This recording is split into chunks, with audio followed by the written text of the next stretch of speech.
Bonjour et bienvenue sur l'Argus.fr pour découvrir la Skoda Octavia restylée.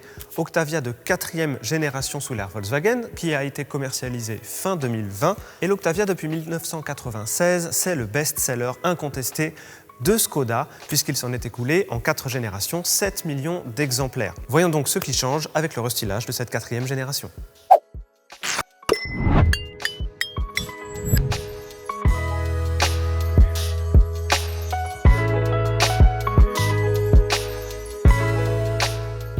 Ce qui change le plus sur le modèle phare de Skoda, ce sont justement ces phares, avec ces nouveaux feux avant redessinés, que la calandre vient épouser en étant elle-même retravaillée.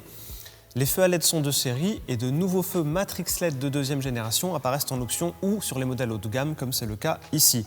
D'ailleurs, au passage, ils remplacent les feux anti-brouillard puisqu'ils intègrent un éclairage tout temps. Le bouclier a également été revu avec de nouvelles prises d'air qui permettent d'améliorer l'aérodynamique. Et au bout du capot, on remarque la nouvelle version du logo Skoda. À l'arrière, c'est le nouveau lettrage du nom de Skoda qui apparaît. L'agencement intérieur des feux a été revu pour intégrer sur les versions haut de gamme des clignotants à défilement. Et le bouclier a lui aussi été redessiné. La longueur totale de la voiture augmente de 9 mm pour atteindre 4,70 m en berline comme en break. L'Octavia restylée gagne un écran central tactile plus grand qui va de 10 à 13 pouces de diagonale suivant la version, contre 8 à 10 pouces précédemment. Cet écran complète toujours un tableau de bord numérique de 10 pouces qui est personnalisable en haut de gamme et peut être complété par un affichage tête haute en option. Les panneaux de porte ont été redessinés et 9 ambiances intérieures sont proposées au total.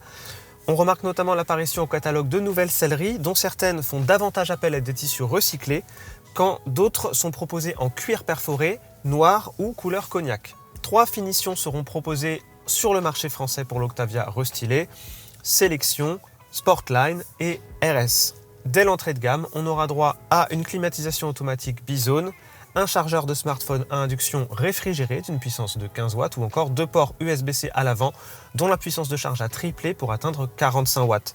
Sur les versions haut de gamme, 2 ports USB-C seront également présents à l'arrière.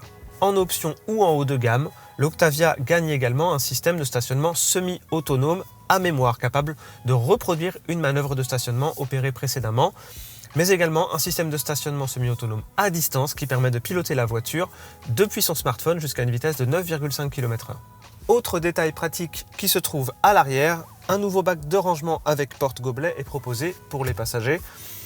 De plus, les attaches pour tablettes sont désormais compatibles avec les sièges avant sport.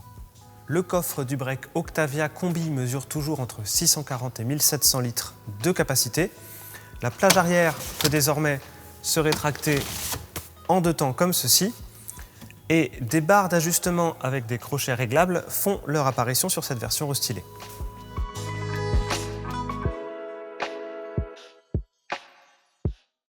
Les évolutions techniques et technologiques de la Skoda Octavia sont calquées sur celles de sa cousine, la Volkswagen Golf restylée. Comme elle récupère la plateforme MQB Evo du groupe Volkswagen et un nouveau 4 cylindres 1,5 litre TSI Evo 2 en essence. Celui-ci est proposé dans plusieurs configurations. On le trouve avec une puissance de 116 chevaux, en 100% thermique avec une boîte manuelle ou en micro-hybride avec une boîte DSG à double embrayage à 7 rapports en remplacement du 3 cylindres 1 litre TSI qui équipait le précédent modèle. Une version micro-hybride de 150 chevaux avec boîte DSG 7 est également prévue. En attendant, un 2 litres TSI à transmission intégrale de 204 chevaux qui arrivera plus tard. Côté diesel, on retrouve 2 blocs bien connus, les 2 litres TDI de 116 et 150 chevaux.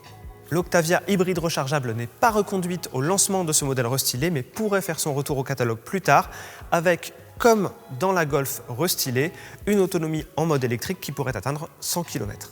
La gamme est toujours coiffée par la sportive Octavia RS, dont le 2 litres TSI gagne 20 chevaux pour en afficher 265. Suspension abaissée de 15 mm et direction à assistance progressive font également partie de ses attributs. La Skoda Octavia est toujours produite en République tchèque, à Mladá Boleslav. L'ouverture des commandes de cette version restylée est prévue pour le mois de mars et les premières livraisons pour le mois de juin 2024. Pour la découvrir plus en détail, rendez-vous dans notre article sur l'Argus.fr en lien dans la description de cette vidéo. On se retrouve très vite sur l'Argus.fr, sur les réseaux sociaux et sur notre chaîne YouTube. À bientôt!